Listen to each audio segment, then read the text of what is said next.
When I told her not to travel with her male best friend, she posted, "Men think they own you." I said nothing. I just updated my status to single, canceled the wedding, and told her to find a new place. Then all hell broke loose. All right, Reddit. My fiancée reconnected with her male college bestie and planned a weekend getaway with their group. When I refused, they called me insecure. So I called their bluff, went nuclear, and watched their whole group implode. Here's what went down.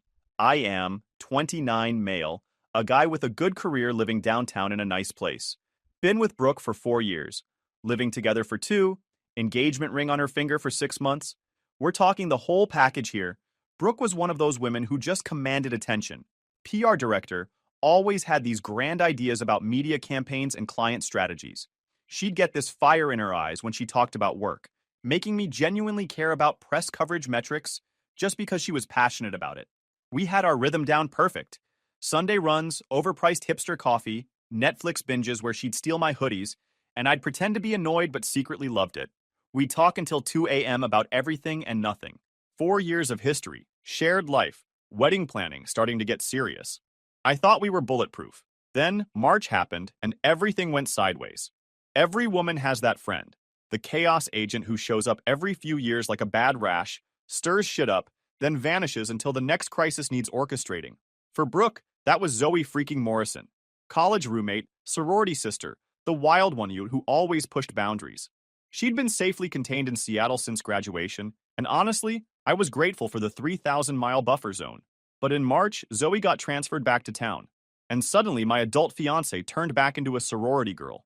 "Zoe is back!" Brooke announced one evening, practically vibrating with excitement. "Isn't that amazing?" Sure, amazing.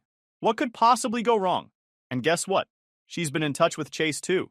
You remember Chase, right? Chase. Yeah, I remembered Chase. They'd never dated, but her college best guy friend. The one whose name came up just often enough in her stories to make me slightly uncomfortable, but never enough to actually say anything about it. She wants to get the old gang back together, Brooke said, scrolling through her phone with manic energy. Isn't that sweet? Sweet. Right. Because getting the old gang back together has such a stellar track record in relationship history. But like an idiot, I smiled and said, sure, that sounds great, because I trusted her. That was my first mistake. My second was not recognizing the red flags that started flying immediately after. It started with the group chat. Zoe made a group chat for all of us, Brooke said, showing me her phone. The chat was called College Crew Reunion, and it was exactly as obnoxious as you'd expect. Zoe was the ringleader, posting old photos and inside jokes I wasn't part of. Chase was dropping comments with just a little too much familiarity, and Brooke was eating it up like candy. The messages seemed innocent enough at first, planning dinners, reminiscing about professors, that kind of thing. But there was an undertone I couldn't quite put my finger on, like they were all sharing some secret I wasn't in on. My best friend Ray noticed the shift first. Ray's this guy I've known since high school, works in finance, sharp as hell, and has zero tolerance for bullshit. Dude, he said over drinks one evening, your girl's Instagram feed is looking real cozy lately. He was right. Suddenly Brooke's posts were full of squad pics, her, Zoe, and Chase at various spots around town. Always the three of them. Always without me. Work ran late, she'd say when I asked. Or you were at the gym. Or it was just a quick thing. Individual excuses that made sense. Together, they formed a pattern. Then came the fitness obsession. Brooke had never been particularly athletic. She'd go through phases, yoga here, cycling there, but nothing stuck. Suddenly, in April, she's signing up for this intense CrossFit gym. Not the convenient one 5 minutes from our place. No, she had to drive 20 minutes to this specific gym that happened to be right near Chase's office. I want to get in shape for the wedding, she said, lacing up brand new $200 Nikes. Chase recommended this place. He says their trainers are amazing. Of course he did, because everything was about Chase now. Next came the shopping sprees. Full Lululemon everything. Matching sets, sports bras, leggings, the works. My credit card statement looked like she'd robbed an athletic store. When I mentioned the expense, she got defensive. It's an investment in my health. You should be supportive. Then her Instagram transformed from normal person posts to full fitness influencer mode. Pre-dawn gym selfies with captions like, earning my Sunday brunch, and strong is the new sexy. The comments were what really got me. Chase was always first with looking good, and way too many fire emojis. Then the phone situation. We used to be normal about our phones. Left them around, no big deal. If one got a text while driving, the other would read it out loud. Standard relationship stuff. Suddenly, her phone was surgically attached to her hand. Always face down, always on silent, always angled away when she was texting, which was constantly. Just coordinating with the trainer, she'd say when I caught her smiling at her screen at 11 p.m. Our social life got completely hijacked too. We went from making plans together as a team to everything starting with, the group wants to, or Zoe suggested, or Chase knows this great place. Date nights got interrupted by group texts. Weekend plans got rearranged for whatever Zoe had cooked up. I went from being her partner to being the guy who tagged along when convenient. Ray was brutally honest about it during basketball one evening. Bro, he said, nailing a three-pointer. When's the last time you and Brooke did something alone? Actually alone, not alone until Zoe texted. I thought about it, really thought about it, and came up empty. That's what I thought, Ray said. She's got a new priority list, and you ain't at the top. Brooke's world had been completely reorganized around this college friend group, with Zoe as puppet master and Chase as co-star. I'd become a supporting character in my own relationship, but I convinced myself I was being paranoid, insecure, clingy, all the things guys get called when they notice their girlfriend's pulling away. Turns out, sometimes paranoia is just pattern recognition, and the pattern was about to become clear. The whole thing exploded on a Thursday night in May. We were at this Italian place, our spot, where we'd had our first official date, where I'd mentally rehearsed proposing about 100 times. I was excited, telling her about this project at work that could mean a big promotion, something I'd been busting my ass for months to land. She was half listening, scrolling through what I now know was the group chat, making those little huffing laughs at whatever brilliant commentary was being shared. So, if this presentation goes well next week, I said, trying to get her attention, I might be looking at senior developer by end of year. Mm-hmm, she said, still typing. That's great, babe. That's when her phone buzzed with a call. Zoe's name lit up the screen, and Brooke's whole face changed, like she'd been waiting for this call all evening. I should take this, she said, already standing. Right. She walked outside, and through the window I watched her pacing back and forth, gesturing animatedly. Whatever Zoe was telling her, it was big news.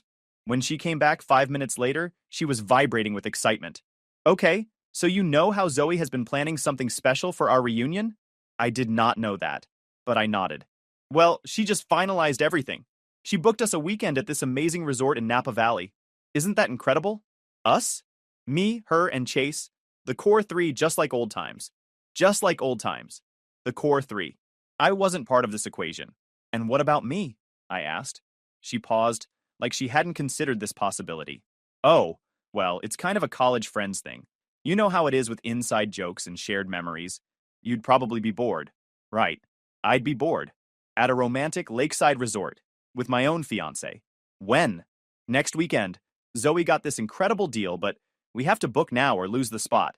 The same weekend we talked about maybe driving up to wine country for our own little getaway. So, I said, keeping my voice level, Zoe planned a weekend trip to a romantic resort for you and Chase, and somehow forgot to include your fiancé.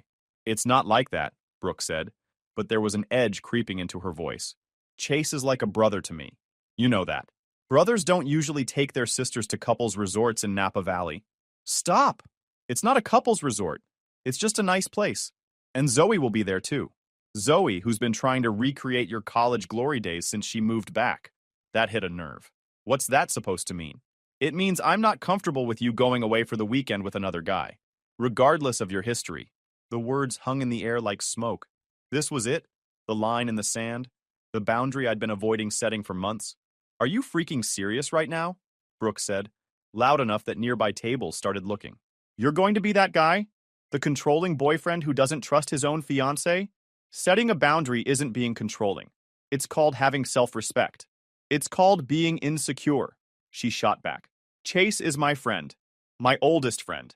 If you can't handle that, maybe we have bigger problems. Her phone buzzed with a text. She glanced at it, and I saw her jaw clench. What? Zoe wants to know if there's going to be drama about this. She says if you're going to make this into a big thing, maybe she should uninvite me. Perfect. So now I was the villain for not wanting my fiancé to go on a romantic weekend with another man.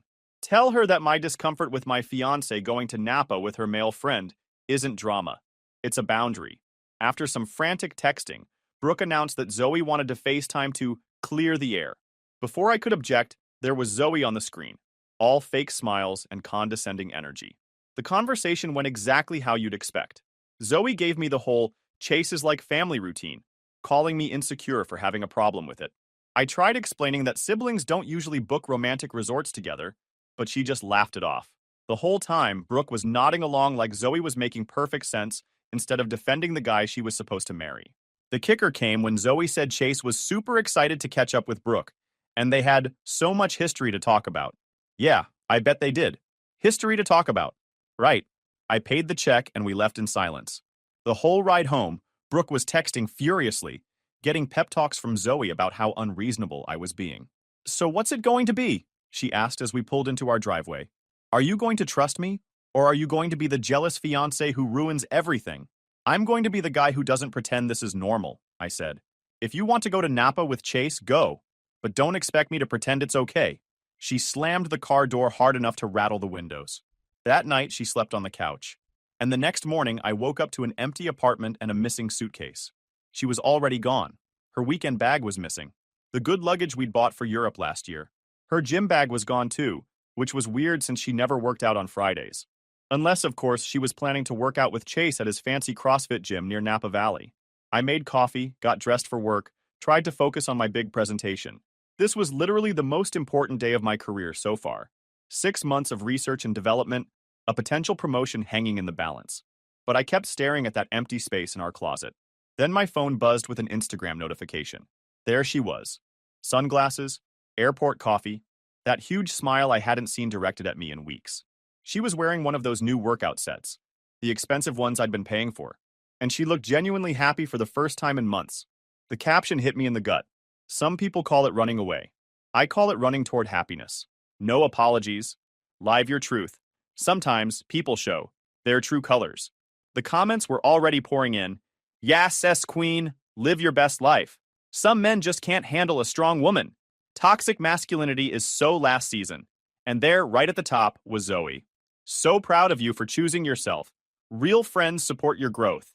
Chase had liked the post. Of course he had. But seeing our mutual friends, people who knew both of us, cheering her on for publicly humiliating me, that's when something just snapped. All those months of making excuses for her behavior, all those times I'd convinced myself I was being paranoid when my gut was screaming warnings. I'd been in this relationship alone for months, planning our future while she was planning her fun. While I was thinking about marriage and houses and kids, she was thinking about college glory days and whatever fantasy she'd built up around Chase. I went to work on autopilot and absolutely killed my presentation. Turns out when you're running on righteous anger, you can accomplish anything. My boss pulled me aside afterward to say it was some of the best work I'd done. If he only knew I'd been mentally planning my breakup strategy during the Q&A. That evening, I called Ray. Dude, he said before I could even explain. I saw the Instagram post. What the hell? Yeah, so that happened. Please tell me you're not going to just sit there and take this. I'm not. But I'm not going to do anything stupid either. Define stupid. Blow up her phone, make a scene, post some passive-aggressive response. Okay, so what's the not stupid option? Wait for it. I didn't waste time thinking. I was done with analysis. First, Facebook relationship status changed from engaged to Brooke to single. Hit save. Second, called the wedding venue and canceled everything. Yes, we'd lose most of the deposits. No, I didn't give a shit. Third, drafted the 30-day eviction notice. My lawyer had sent me a template months ago, just in case. Turns out mom's paranoia was useful. Fourth, called Brooke's parents.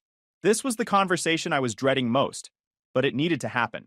Her parents were old-school Catholics, the kind who still believed in commitment, respect, and keeping your word. They'd been excited about the wedding, already bought their outfits, booked their flights. I explained everything. The Chase situation, the Napa trip, the public humiliation. I kept it factual, didn't trash talk their daughter, just laid out what happened. The silence lasted about 30 seconds. She went away with another man after you asked her not to? His voice was tight with controlled anger. Yup. And then she mocked you publicly for having standards? Yes, sir. Another pause. Son, I owe you an apology. We raised her better than this. This is not the behavior of a woman ready for marriage.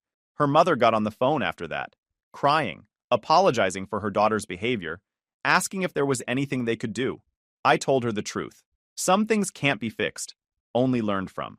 Then I turned off my phone and went for the longest run of my life. When I finally turned it back on that evening, it was like a small nuclear bomb had gone off in my notifications. 60 missed calls, 300 plus text messages, Instagram DMs, Facebook messages, even LinkedIn messages from people I barely knew. The messages from Brooke were a masterclass in emotional manipulation. What the hell is wrong with you? Change it back right now. This isn't funny anymore. I'm in Napa, you can't do this to me here. Answer your damn phone. Everyone is asking what happened. You're embarrassing me. The best message came from Zoe.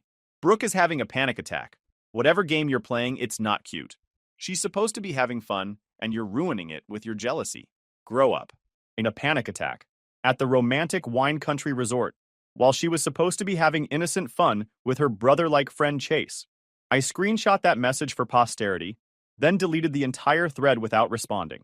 Sunday evening, while I was meal prepping and enjoying the first peaceful silence I'd had in months, my phone buzzed with an unexpected message.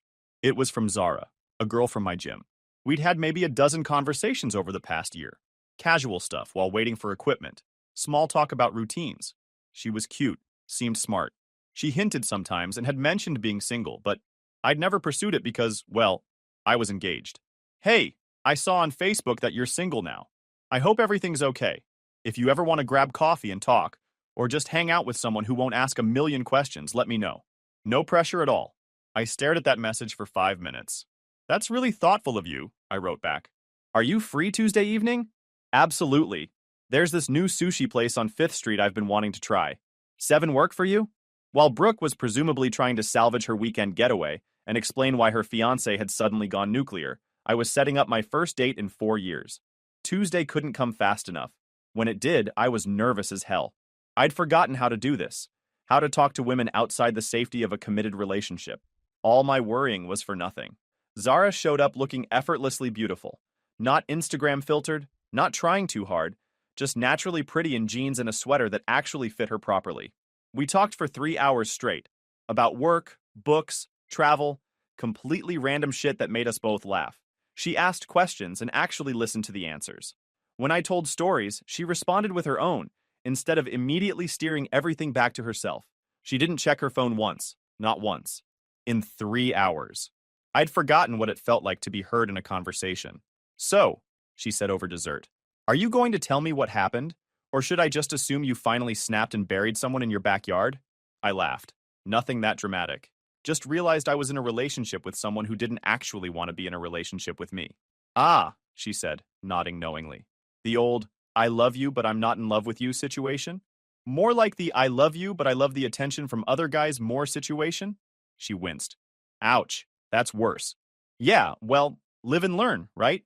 Her loss, she said simply, and somehow it sounded like she meant it.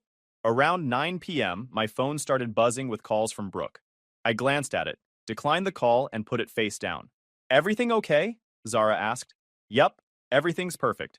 She smiled. Good for you. We ended up at this 24-hour diner, sharing chocolate cake and talking until midnight. When we walked to our cars, she said, I had a really great time tonight. I hope we can do this again soon. Definitely, I said, and meant every word. When I pulled into my driveway, Brooke's car was there. She was sitting on the porch steps in full raccoon breakdown mode. Mascara streaked down her face, hair a mess, still wearing those expensive workout clothes that now looked wrinkled. You haven't talked to me in 4 days, she said, as soon as I got out of the car. You went to Napa with Chase after I specifically told you I wasn't comfortable with it, I replied, walking past her to unlock the door. And you didn't come back because you missed me. You came back because I embarrassed you. She followed me inside, switching tactics in real time from victim to angry. Where had I been tonight? Who was I with? The usual interrogation you'd expect from someone who just spent the weekend with another guy. Doesn't matter. We're not together anymore. That's when reality hit her. The whole, we live together, we have a life together speech started, but I cut it short by pulling out the formal eviction notice. Here, you have 30 days to find a new place. What the hell? Are you kidding me right now? You can't just kick me out. Then came the real bomb. I asked for the ring back. $8,000 isn't pocket change, and I wasn't about to let her keep it as a breakup trophy. She went through the whole cycle, disbelief, anger, and sobbing, finally twisted it off her finger and hurled it at my face, calling it cheap, despite 6 months of Instagram posts calling it her dream ring. That's when she completely lost it, throwing herself on the couch, sobbing like someone had died, hyperventilating between screams about how I was ruining her life. "This isn't happening," she kept repeating. "This isn't real. You can't do this to me." "I can, and I am." I called Ray while she was having her meltdown. "Yo, brother, want to crash at my place for a while?" He showed up an hour later with a duffel bag and a shit-eating grin. "This is going to be fun," he said, taking one look at Brooke still sobbing on the couch. And it was fun. Ray had this gift for being petty in the most hilarious ways. He'd use the coffee maker at 6 a.m., grinding beans loudly. He'd watch action movies with the volume just slightly too loud. He'd cook elaborate meals that smelled amazing, then not offer her any. "Oh, sorry, Brooke," he'd say with fake concern. "I only made enough for people who actually live here." The best part was how he'd answer his phone calls in the living room, talking loudly about his dating life. "Yeah, bro, find yourself a girl who respects boundaries. These toxic chicks who play games? Total waste of time. Life's too short to deal with crazy." Brooke would stomp around slamming doors, but Ray just smiled and kept talking. The real entertainment came the next day when Zoe showed up. I was in my home office when I heard the doorbell.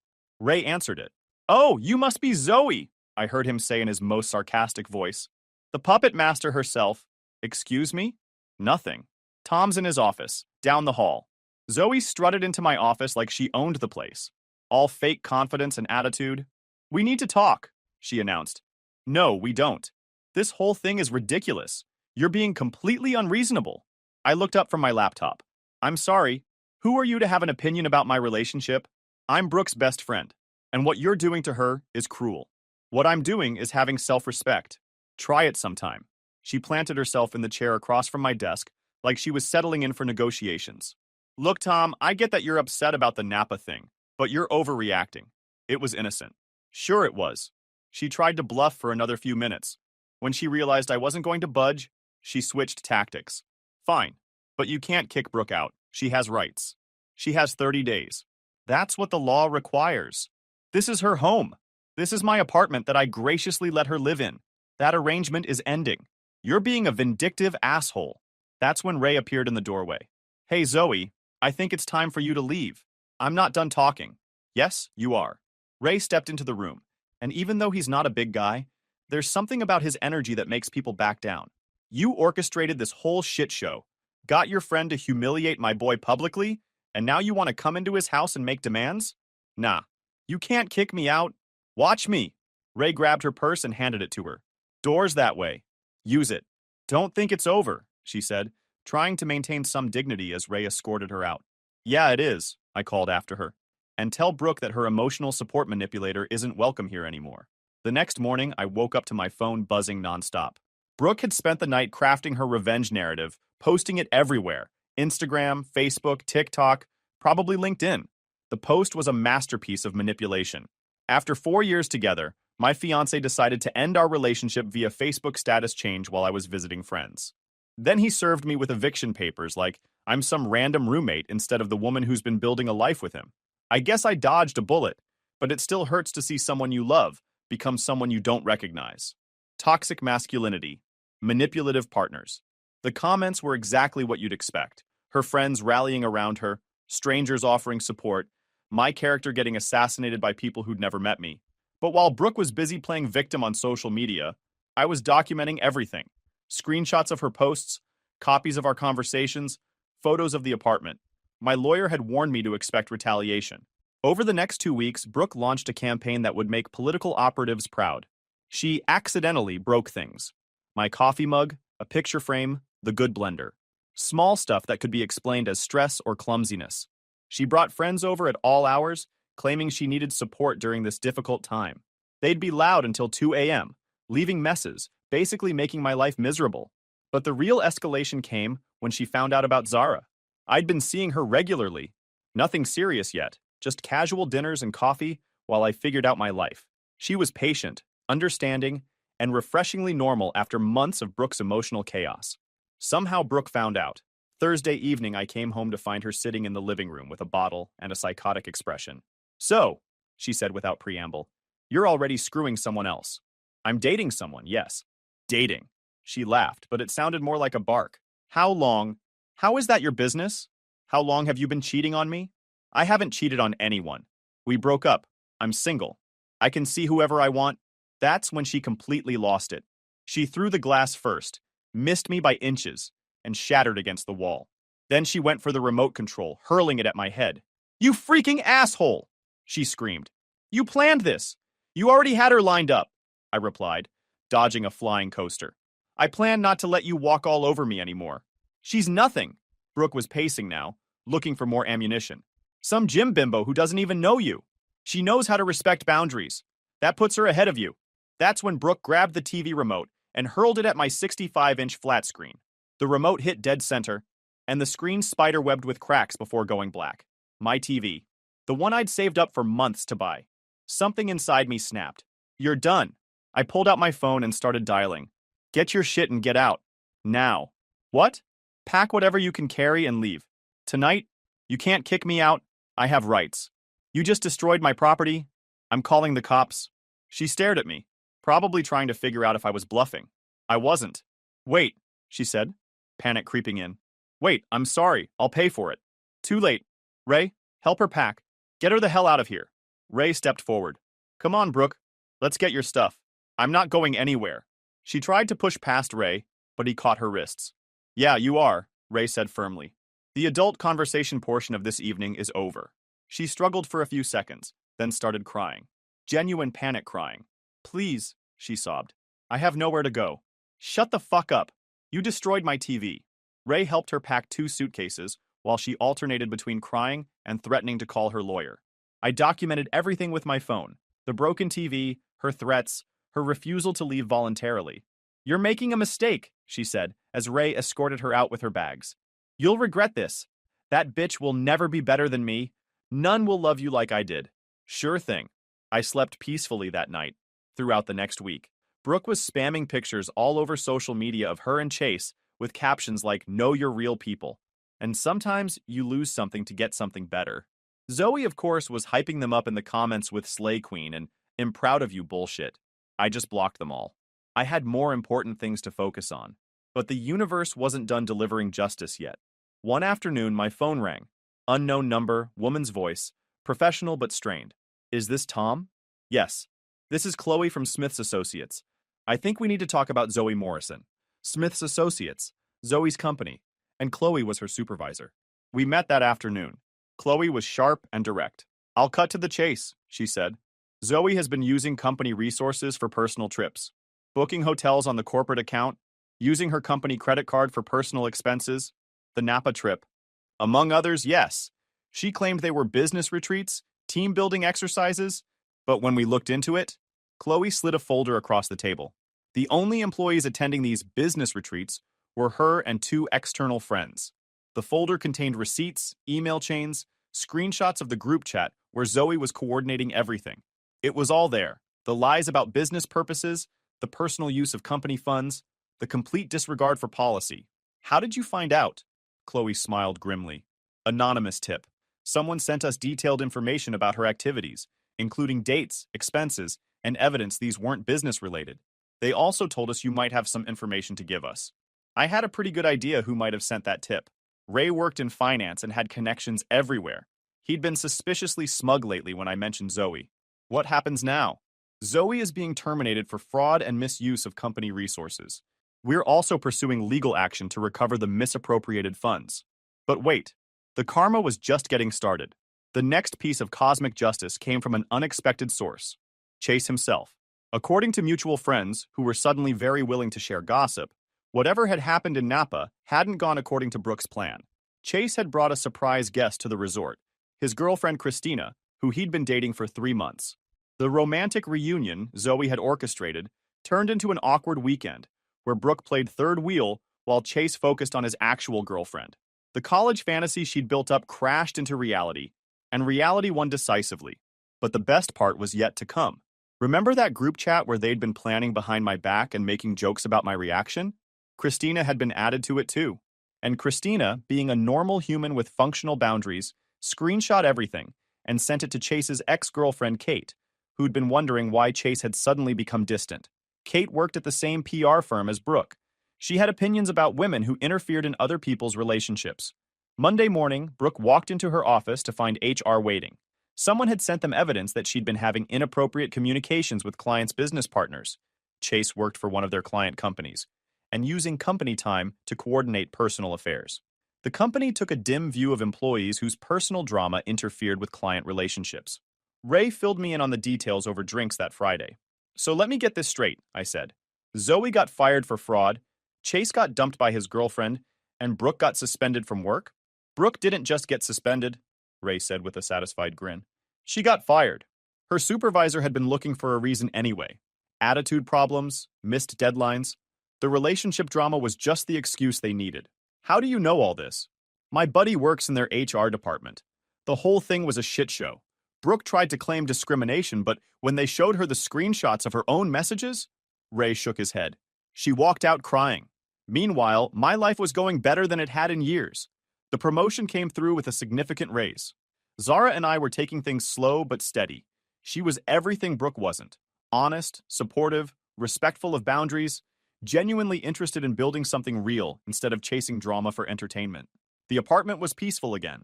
I'd repaired the damage, upgraded security, created a space that actually felt like home instead of a war zone. Then the universe had one final act of poetic justice in store. Exactly 3 months after the Facebook status change that started everything, I got a text from Brooke. Can we please talk? I know I messed up. I miss you. I miss us. I showed Ray the message. You gonna respond? Yeah, but not how she's expecting. What's the plan? I grinned. Let me tell you.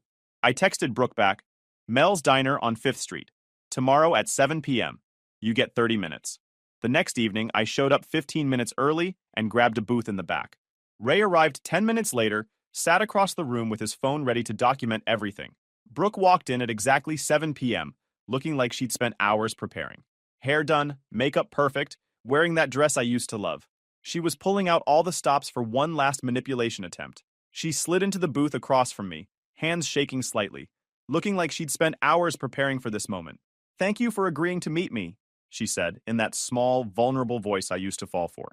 For 20 minutes, she delivered the full manipulation playbook. Sorry, therapy, personal growth, how Chase was just a scared attempt to avoid commitment. The works. She even grabbed my hand while explaining how she'd learned and grown and knew I was what she really wanted. The Chase thing had been a disaster, apparently. His actual girlfriend found out and realized he'd been lying to both of them. Sound familiar? Karma's a beautiful thing. I know I don't deserve another chance, she said, tears flowing on cue. But what we had was real. You're right, I said quietly. Her whole face lit up with hope. Really? I stood up, pulled out my wallet, placed a 10 on the table. Thanks for the show, I said. But the answer is no. I'm not taking you back. Not now. Not ever. Not if you were the last woman on Earth. That's when she completely snapped. Screw you! She screamed, standing so fast she knocked over her water. You think you're so perfect? You're nothing. You're boring and safe, and you'll never find anyone better than me. The entire diner went silent.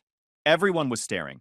I gave you the best years of my life, she continued, voice cracking. And you threw it away over one mistake. One weekend. Ma'am, said the manager, appearing at our table, I need you to lower your voice or leave. This is between me and him. Not anymore. You're disturbing other customers. Time to go. You can't kick me out. Security, the manager called. 2 guys built like linebackers started moving toward our table. Fine. Fine. Brooke grabbed her purse and stormed toward the exit, but turned back one last time. You'll regret this. When you're old and alone, you'll remember what you gave up. All right, Pocahontas. She flipped me off and stormed out, with half the diner watching in shock. I sat back down, calmly finished my coffee, left a nice tip for the waitress who'd witnessed that spectacle. Ray came over, grinning like the Cheshire Cat. Dude, he said, holding up his phone. I got the whole thing. They boys are gonna love this. We walked to the parking lot, where I could see Brooke sitting in her car, crying, and probably figuring out how to spin this into another victim narrative. As I walked to my car, I felt something I hadn't experienced in months. Complete peace. The woman who'd made me question my own sanity was finally facing the consequences of her choices. Last I heard, her friends group imploded after the whole drama. Zoe ghosted her, blaming her for everything. Chase was nowhere to be found. And Brooke? Well, she's broke. And me? I'm great. Sometimes the good guys actually win.